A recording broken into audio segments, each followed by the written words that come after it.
Title: HiFiman HE400 Review. Budget Planar Contender. Introduction. Yes, yet another iteration of HiFiman's classic HE400 headphone. Back when it originally released, the HiFiman HE400 was a very well-received headphone that retailed at the mid-range price of $399.99. In the decade since then, its design has seen several revisions and has served as the blueprint for many of HiFiman's offerings like the HE400i or the Drop Edition HE4XX. This latest SE edition, though, sees the HE400 release with many of the improvements it's gained over the years, and it's available at its lowest MSRP, yet, $149.99. Sources and music used in listening tests. The amplifier/DACs used in this review were the SPL Phonator Z, with built-in DAC, Grace Design Stack Plus A90, and the JDS Labs Element 2 connected via USB to my desktop computer. For the listening tests I used music from a wide variety of genres including rock, jazz, classical, acoustic, hip-hop, and Latin. I played tracks from my own FLAC library as well as from Kobo streaming service played via Room, exclusive mode. Accessories. Well, there really isn't much to say here, as the unboxing experience with HE400 is a very simple one. You slide off the top lid and you are greeted by the HE400 and a 3.5mm to dual 3.5mm cable with a 1/4 adapter. Now, HiFiman has a reputation for, regardless of price range, including rather poor cables alongside its headphones, and the HE400 is unfortunately no exception. In fact, I think that the stock cable included with this iteration may just be the worst one yet, and that's no easy task. It's an extremely microphonic cable that's uncomfortable to use since it aggressively holds its shape, and its durability seems poor. I would definitely advise buying a replacement for it immediately after purchasing the headphones. Build and comfort. HiFiman's build quality and product lifespan is something that's been put into question several times in the past. That being said, though, I've never personally run into issues with any of their headphones, including previous editions of the HE400. Structurally, the HE400 is sporting the new headband and yoke that were introduced with the Deva, as opposed to the previous designs used on the HE400. This, I think, is a major upgrade as the new yokes are now one solid piece of metal, compared to the previous two-piece version that could occasionally have its hinges loosen over time. Additionally, the headband piece feels a lot more rigid and durable than that of previous models. Build and comfort too. By virtue of new materials used on the pads, as well as the new headband, the HE400 sees considerable comfort upgrades over its predecessors, and I find it to be one of the more comfortable HiFiman headphones available. I was originally skeptical of the blocky-looking new headband, but it's actually quite comfortable, with adequate clamp force and surprisingly good weight distribution. Additionally, the pads used on the HE400 are now using a more felt or velour-like material for the inside of the pads. For those with facial hair, they'll still be more on the itchy side, but it's an improvement over what felt like bathing suit material in the Sundara. Overall, I'm pretty happy with the design changes made to the HE400. Of course, I can't test for driver longevity, but structurally it's now a more rigid feeling and comfortable headphone than it was in its original form. Sound. The HE400 is like most HiFiman headphones utilizing a planar magnetic transducer, and it's using the original HE400i's double-sided magnet array. One new addition in this SE is that of HiFiman stealth magnets, which have been included to reduce interference as sound waves pass through the magnets. First impressions. Despite going through countless revisions, the HE400 style headphones' sound signature has pretty much remained a constant, and out of the box I think these have always offered one of the more enjoyable and balanced frequency responses. In brief, I would describe the HE400's tonal balance as one that leans towards what I personally consider to be neutral sounding, with linear bass and mid responses, as well as a mostly even treble range. Naturally, because it's using a planar magnetic transducer, it also offers the unique characteristics that are associated with this kind of driver, such as the rapid transients and immediate leading edge. Bass.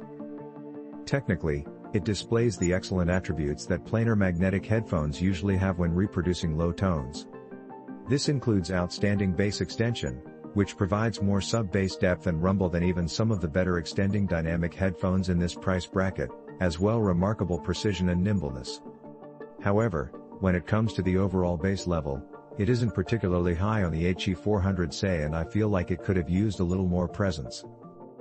Under 120 Hz, it lacks a bass shelf, which makes it a bit lean in the really low registers. Of course, this can be greatly amended if using an amp with a bass boost toggle, or if using EQ. Though for some users who are not able to utilize either of those solutions, the bass response on the HE400 will lack the low-end fullness they desire. Mids.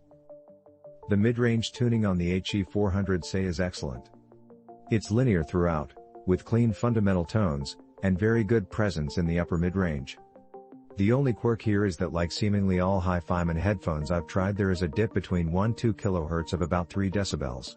It's definitely not something I'd note as being overly detrimental, but in my listening experience this slightly reduces the bite of brass instruments, and particularly when listening to rock music it sounds to me as though electric guitars are a tiny bit muted, which I think is what keeps it just that last step from sounding as organic as for example, the HD560S in the mids. Highs. I think the treble range is for the most part pretty good on the HE400. It's not warm, but it's not bright either, and I think that overall it's set at a level that will be comfortable for the majority of listeners. Additionally, whilst it may not do so as much as I'd like, the HE400 does extend nicely into the upper treble with good air qualities above 10K, properly representing all the harmonics and overtones in that region. The only thing I want to point out here is something that I've heard on prior iterations of the HE400, and that is a very mild peak or bump at around 7 kHz. Mind you, this doesn't make the HE400 particularly sibilant or harsh, but it does add this odd grittiness to the treble region that I think keeps it from sounding as resolving or as clean as it could.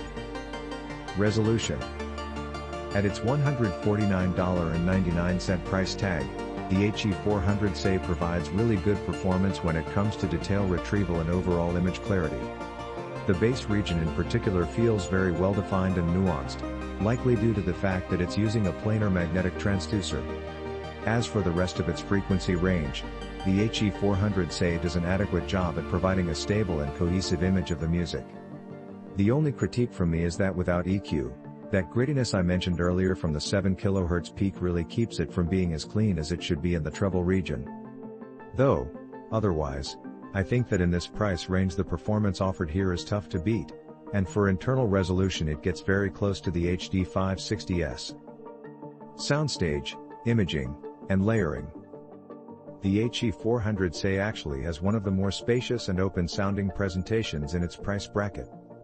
For soundstage width it's roughly on par with the HD560S and is able to convey a better sense of distance than something like the HD600 or HD650.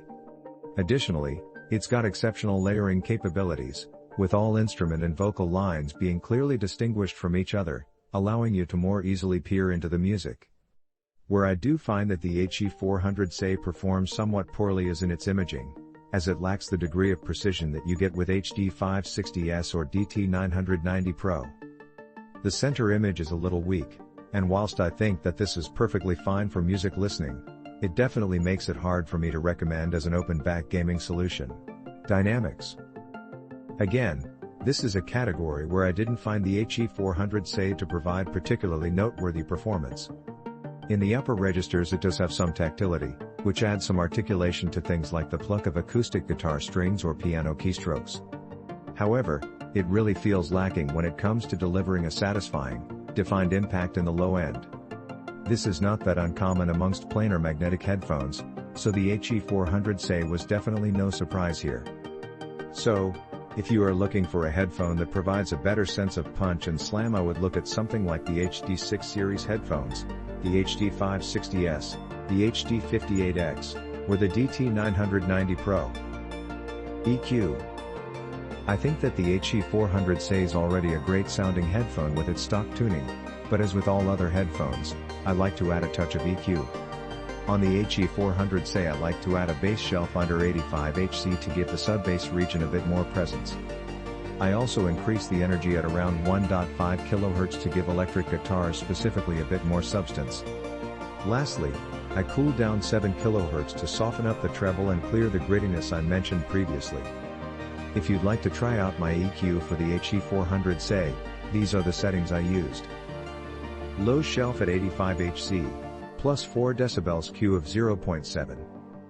Peak at 1500 Hz, minus 2 dB Q of 1.41. Peak at 7000 Hz, minus 3 dB Q of 2.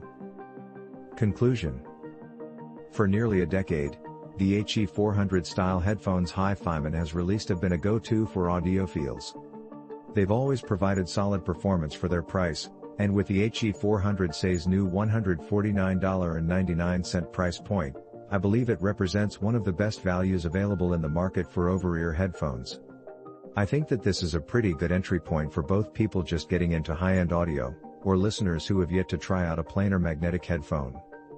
Without a doubt, the HE400 SE with its reliable sound signature and structural upgrades gets a strong recommendation from me.